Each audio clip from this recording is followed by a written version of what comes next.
Hoje nós iremos falar sobre devocional e ansiedade. Não perca esse vídeo. Olá pessoal, tudo bem? Aqui quem está falando é a Ana Paula, vocês estão no meu canal e hoje, como vocês viram aí no título, nós iremos falar um pouquinho sobre a ansiedade e o devocional. Sabemos que tem muitas pessoas que têm passado pela ansiedade. Pra quem não sabe, eu tomo remédio para ansiedade já faz um tempo. Eu tive que desenvolver algumas técnicas e reaprender a fazer algumas coisas por causa dela.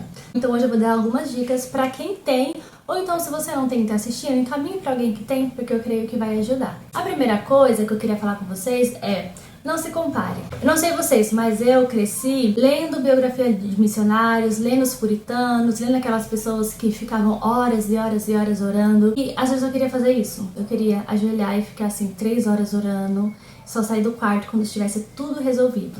E aí eu fui pra campo missionário. O que eu descobri? Eu descobri que eu tenho que lavar roupa, descobri que eu tenho que fazer comida, descobri que eu tenho que fazer milhares de coisas sem ser orar e sem ser ler a Bíblia.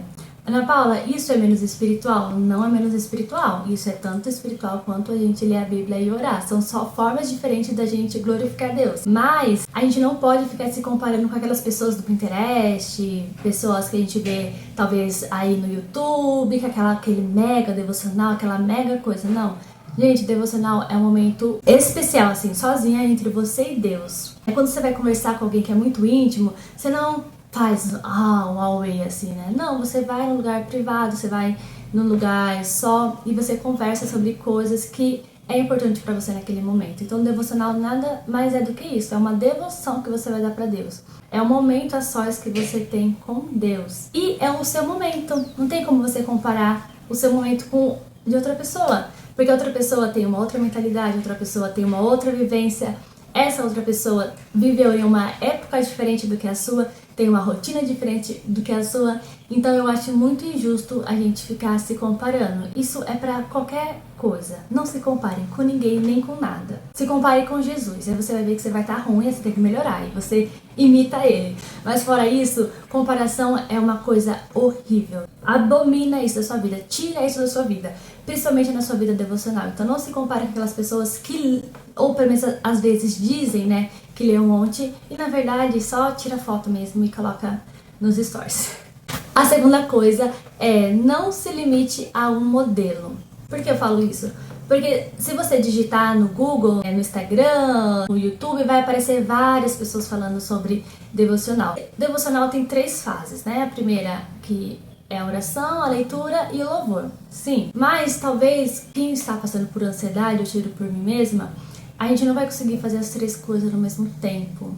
Ou talvez você não tenha tempo para fazer as 3 coisas. O que eu tenho feito, né? Não sei, talvez valha pra você, talvez não. Quando eu tive, assim, à noite, às vezes eu amanheço e não consigo dormir. E aí eu vou acordar, eu tô exausta, cansada. Minha mente fica, parece que é desse tamanho minha cabeça. E aí eu não consigo parar e ler de manhã. Então o que eu faço? Vou organizar as coisas, arrumar a cama, dobrar lençol, pôr roupa pra lavar, limpar as coisas. Eu coloco um hino de adoração, um hino de louvor, assim, que eu consiga me conectar com Deus. Então eu vou arrumando as coisas, vou agradecendo a Deus, vou louvando ao Senhor. Já tô me conectando com Cristo naquele momento, já tô falando com Ele naquele momento. Em forma de louvor, estou agradecendo. E de verdade tem sido maravilhoso, maravilhoso, porque tira aquele peso. Se eu não fizer devocional de manhã, não vale. Quem falou que não vale? Tá vendo? Tá prestando atenção? Então, assim, é mais do que você cumprir uma tabela, é você ter aquele momento de comunhão com Deus, aquele momento de devoção. Então não se prende, você só pode fazer isso de manhã, se você não fizer isso, você não é crente. Deus, Ele conhece o nosso coração, Deus, Ele sabe. Então escolha um momento do seu dia que é mais tranquilo, que é mais calmo, que você sabe que você vai conseguir fazer, que você sabe que você vai estar concentrado, porque não adianta nada você ler 3 capítulos e você não entender nada. Então, o que eu tenho feito agora? Esses dias mesmo, eu li 1 capítulo e meio. Na verdade, 1 capítulo e meio não. Eu li meio capítulo de um texto que eu tô lendo, Jeremias. Eu comecei a ler o ano passado, os profetas, né? Comecei de trás pra frente, como falam, né? A Bíblia é minha e eu leio do jeito que eu quero. Então eu comecei a ir dos profetas menores e tô indo pros maiores. E aí eu li um pedaço, metade do capítulo, e o Senhor falou muito comigo, porque eu li, eu reli, reli, e quase tirei uma pregação daquele momento. O que valeu muito mais do que eu ter lido três 3 páginas, 3 capítulos e não ter absorvido nada. Agora o próximo é o terceiro ponto, que é não desista. Porque vai ter dias que vai ser mais difícil você ler. Isso é normal, mas você não pode desistir. E não saia de um texto até você entender ele. Vai meditando em cada palavra, até essa verdade entrar no seu coração. Por isso a gente faz com as crianças memorização de versículo, porque uma hora aquela verdade vai entrar e vai fazer sentido pra você. Então não leia como você lê um livro comum, não, a Bíblia é um livro espiritual. Pra todo mundo eu falo isso, leia a Bíblia inteira primeiro uma vez. Eu já li a Bíblia inteira algumas vezes, porque é o que eu penso agora? Eu já sei o panorama geral, eu já sei das histórias, né, já sei onde localizar as coisas, beleza. Fui ler Ezequiel. E aí, quando eu cheguei na parte do templo, eu simplesmente bloqueei. Eu não tava entendendo nada. Falei, vou pular essa parte. E aí o Senhor falou pra mim, não apenas leia, mas estude. Aí como eu vou estudar, Senhor? Aí eu falei, vou entrar no YouTube, vou procurar o estudo e vou ver. E eu acabei que eu encontrei um rapaz que é da mesma linha teológica que a nossa, né, arminiano. E ele deu um estudo maravilhoso. Ele falava sobre cada versículo e explicava. E eu tirei muitas lições espirituais. E aí eu vi que as 2 vezes que eu li, eu nem lembrava. É meio pesado isso, sabe? Que a gente tem que parar e não desistir. Se você não tá entendendo uma coisa na Bíblia, vá procurar entender ela. Não saia, não simplesmente deixa passar, um dia eu volto. Provavelmente você nunca vai voltar. Pausa naquilo, leia aquilo, entenda aquilo. Agora vamos para a quarta. Encontre uma forma de você se conectar com Deus. As pessoas se conectam de maneiras diferentes. Tem pessoas que é pelo cheiro. Tem uma missionária que eu conheço, ela pega flor de jasmim assim e põe dentro do travesseiro para ela dormir bem, assim. Ela fala que ela se sente feliz, se sente alegre. E talvez seja caminhar. Eu gosto muito de caminhar, amo caminhar.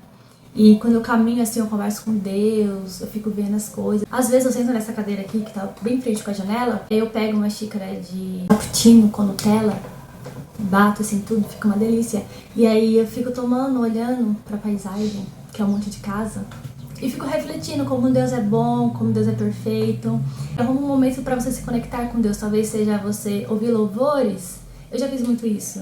Hinos assim, que eu gosto, que eu sinto que eu tô adorando a Deus. E deixar a mensagem daquele hino entrar no meu coração. Substitui o devocional, o momento da palavra? Não. Mas pode ser um momento que você se conecta com Deus. E depois que você se conectar com Deus, depois que você se acalmar o seu coração,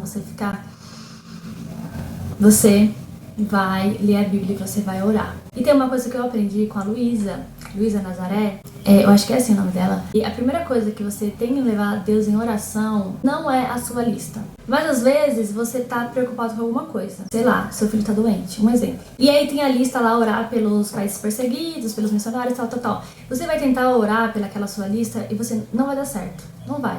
Porque sua mente tá assim, um turbilhão. Então o que ela ensinou a gente a fazer? Até escrevi isso na minha Bíblia. Você parar, ajoelhar, sentar, sei lá, e você orar pelo aquilo que mais está te afligindo, pela primeira coisa que tá na sua mente.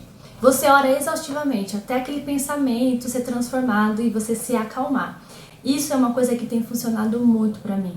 Então, às vezes eu tô ansiosa com alguma coisa e eu sei que eu tenho que orar. Então, eu começo a orar pelaquela coisa que eu estou ansiosa. Senhor, eu tô preocupada com isso, eu tô pensando nisso e me acalme, me traz refrigério para que eu consiga voltar a orar pelaquilo que eu me propus a orar nesse momento. Gente, é uma coisa assim que é sensacional. Não tenho nem palavras. Nazaré, um beijo pra você. Obrigada. E a última, não menos importante, não apenas leia a Bíblia, mas tenta estudar ela. Tenta tirar o máximo de proveito desse momento que você tá. Não queira fazer só um checklist. Ah, eu li 3 capítulos hoje, ok, pronto, fecha a Bíblia, vai embora. Não. Estude a palavra do Senhor, porque é ela que vai transformar. Eu me lembro que muitas vezes quando eu estava com crise, eu não sabia que eu estava com crise, mas eu estava, antes de ter o diagnóstico, a coisa que me acalmava, assim, radicalmente, era eu orar e ler a Bíblia. Isso não é porque eu falo assim, né, pra falar que eu sou espiritual, não.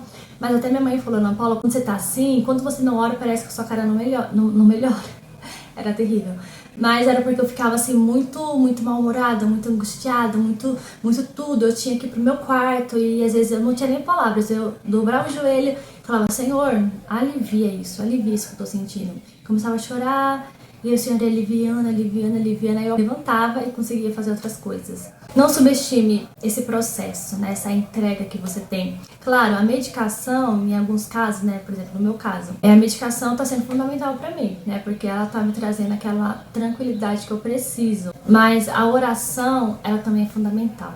Então, se você está fazendo tratamento, continue com o seu tratamento, mas inclua nesse tratamento seu, na verdade, todo crente, né, deveria incluir a leitura e a meditação da palavra do Senhor. E a última que eu vou falar aqui, que nem deveria falar, mas porque eu imagino, pressuponho que todo mundo já sabe, pedir o Espírito Santo de Deus para te ajudar, para te orientar. Porque ele que vai te dar força, vai te guiar e vai restaurar você. Então, sempre no início dos seus momentos devocionais, seja no momento do louvor, seja no momento que você vai caminhar para você conversar com Deus, fale com o Senhor, tá bom?